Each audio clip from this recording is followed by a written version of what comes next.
กลายเป็นกระแสฮือฮาเข้ามาทันทีหลังจากโยธาธิการและขนส่งแขวงหลวงพระบางได้ออกหนังสือแจ้งการให้มอบให้ประชาชนบ้านที่อยู่เลียบแคมทางหลวงบ่ว่าจะเลขใดก็แล้วแต่เป็นผู้ดูแลรักษาบริเวณแคมทางบ่ว่าจะทางหญ้าเลาะทางอนามัยห้องระบายน้ำเพราะรัฐบาลบ่มีงบประมาณที่จะมาเฮ็ดเวียกงานตัวนี้ว่าซั่นกราบทักทายสบายดี FC ทุกท่าน FC ทุกคนมาพบมาพ้อกันในช่องความเชื่อมื้อนี้มีเรื่องราวข้อมูลข่าวสารที่เป็นความร้อนแรงท่านผู้ชมมีแจ้งการเกี่ยวกับโยธาธิการและขนส่งแขวงหลวงพระบาง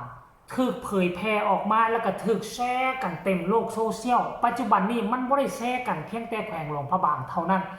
มันแชร์กันทั่วประเทศลาวและเนื้อในใจความมันเป็นคือแนวใดมันจะเกี่ยวข้องกันกับ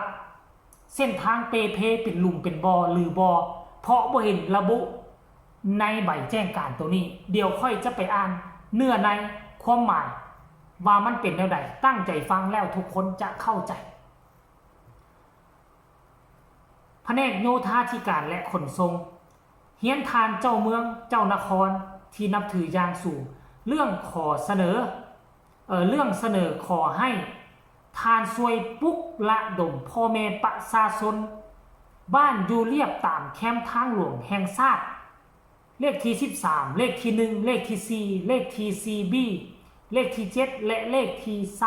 22ในขอบเขตแขวงหลวงพระบางอิงตามข้อตกลงเจ้าแขวงหลวงพระบางว่าด้วยการจัดตั้งและการเคลื่อนไหวของแผนกโยธาธิการและขนส่งแขวงหลวงพระบางฉบับเลขที่324ทับจครบลงวันที่9มีนา2022อันนี้บ่อ่านเด้ออิงตามเนาะเอามาเว้าเนื้อในเลยซะท่านผู้ชมรวบรัดตัดตอน แผนกโยธาธิการและขนส่งแขวงหลวงพระบางขอถือเป็นเกียรติเฮียนเสนอมายังทานเจ้าเมืองเจ้านครแขวงหลวงพระบางที่มีเส้นทางดังกล่าวในระยะผ่านมาเนาะเขาเจ้าว่าแป๊บเดียวหายไปใช่แล้วเนาะ ในระยะผ่านมางบประมาณเวียกงานบัวระบัดรักษาเส้นทางหลวงแห่งชาติด้วยแรงงานประชาชนกระทรวงโยธาธิการและขนส่งได้จัดสรรเข้าในเวียกงานซ่อมแปลงแบบมอบเหมา3ปีแต่ปี2022หาปี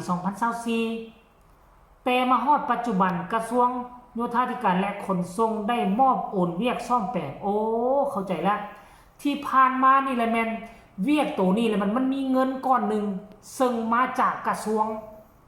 โยธาธิการและขนส่งมีเงินก้อนนั้นมอบให้แขวงเอาไปใช้จ่ายแต่ปัจจุบันนี้ทั้งรัฐบาลหรือทั้งกระทรวงบ่มีเงินห่วงหนี้หรือว่าขาดงบประมาณก็เลยทิ้งเวียกนี้ให้ทั้งแขวงสัมพันธ์ว่าบ่มีงบประมาณทิ้งไปให้เมืองกับบ่มีงบประมาณเช่นใดทิ้งไปให้ประชาชนบาทเนี่ยอันนี้ตามที่ค่อยเข้าใจเด้ผู้ทุกข์ผู้ยากตกอยู่ในมือของประชาชนก็ต้องในบ้านเด้บ่เนี่ยในบ้านก็สิได้ประกาศใส่โทรโคงแต่ละบ้านจัดสรรปันส่วนเขตบ้านไผบ้านมันไปทางหญ้าแปลงห้องระบายน้ำแต่ว่าจะรวมถึงเรื่องซอกงบประมาณคนดินมาถมทางที่เป็นหลุมเป็นบ่อหรือบ่ออันนี้เพิ่นบ่ได้ระบุอยู่ในนี่เดี๋ยวไปอ่านต่อซะก่อนฉะนั้นเนาะเพิ่นว่านะฉะนั้นจึงขอเสนอทานเจ้าเมืองนี่เพิ่นว่าเป็นผู้คุ้มครองเจ้าเมืองก็เช่นนั้นแหละเจ้าเมืองก็สิได้สั่งต่อและท่านผู้ชมสั่งต่อไปให้บ้านโอ้เป็นตาดูตนเด้ท่านผู้ชมฉะนั้นจึงขอเสนอให้ทานเจ้าเมืองเจ้านครช่วยปลุกระดม และสุขอยู่พ่อแม่ประชาชนภายในบ้านที่ดำรงชีวิตเรียบตามเส้นทางหลวงแห่งชาติประกอบส่วนในการบัวระบัดรักษาเส้นทางนี้บัวระบัดรักษาเส้นทางเป็นต้นแมนทางหญ้าแคมทางอนามัยห้องระบายน้ำแคมทางอนามัยท่อระบายน้ำลอดทางเอาต้นไม้หักทับทางออกจากทางและอื่นๆที่สามารถเฮ็ดได้ด้วยแรงงานของประชาชนเพื่อช่วยลดพรผันงบประมาณรัฐบาลภายหลังรัฐบาลมีงบประมาณตอบสนองแล้วจึงจะไม่อย่างจึงแผนกโยธาธิการและขนส่งแขวงจึงจะแจ้งให้ทราบถ้ากรณีว่างบประมาณบ่มีเด้ประชาชนต้องได้รับผิดชอบไป5 ปี 10 ปีหรือว่าตลอดไปแต่ถ้ากรณีอีก 2-3 เดือนงบประมาณมาก็จะได้ใช้งบประมาณอันนี้แบบบ่ฮู้เวลาเลยท่านผู้ชมเนาะแล้วบ่ฮู้ว่าตามที่ประชาชนเฮ็ดได้บัดนี้เวียกที่ถนนหนทางที่มันเปเพเป็นหลุมเป็นบ่อเด้ถ้ากรณีว่างบประมาณบ่มีมันก็สิบ่มีและเกี่ยวข้องกับทางนี่แล้วแต่ว่าทางโยธาธิการและขนส่งเพิ่นบ่ได้ระบุเกี่ยวกับในโตทางเขาบอกแต่ว่าบ่มีงบประมาณบัวระบัดเส้นทางมอบให้เมืองให้ช่วยกันขนขวายพ่อแม่ประชาชนอยู่ที่เรียบแคมทางแต่ละเส้นทางให้ช่วยกันบัวระบัดแทนกระทรวงโยธาแทนแผนกโยธาและที่การและขนส่งแต่ว่าเพิ่นบ่ได้ระบุอยู่ในทางนี่เพิ่นระบุแต่ห้องแคมทางท่อลอดท่อระบายน้ำลอดก้องทางต้นไม้อยู่แคมทางถ้าหักแล้วก็ให้เอาออก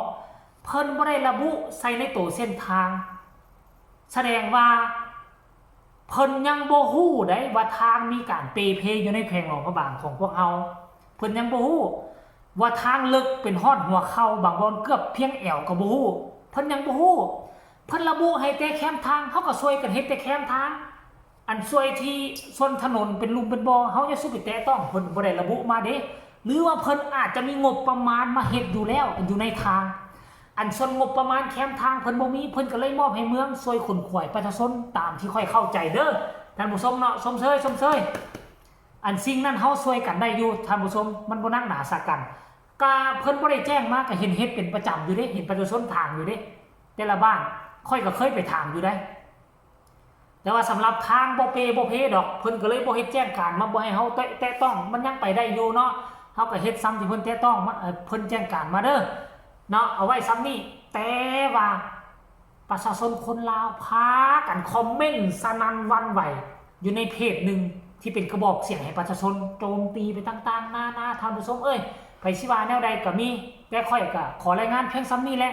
ให้ทุกคนผู้ที่เป็นประชาชนคนลาวโดยเฉพาะประชาชนแขวงหลวงพระบางก็พากันคิดเอาพากันอันนั้นเอาเด้อคลิปนี้ขอฝากฟังไว้ซ้ำนี่บ่ว่าหลายสบายดี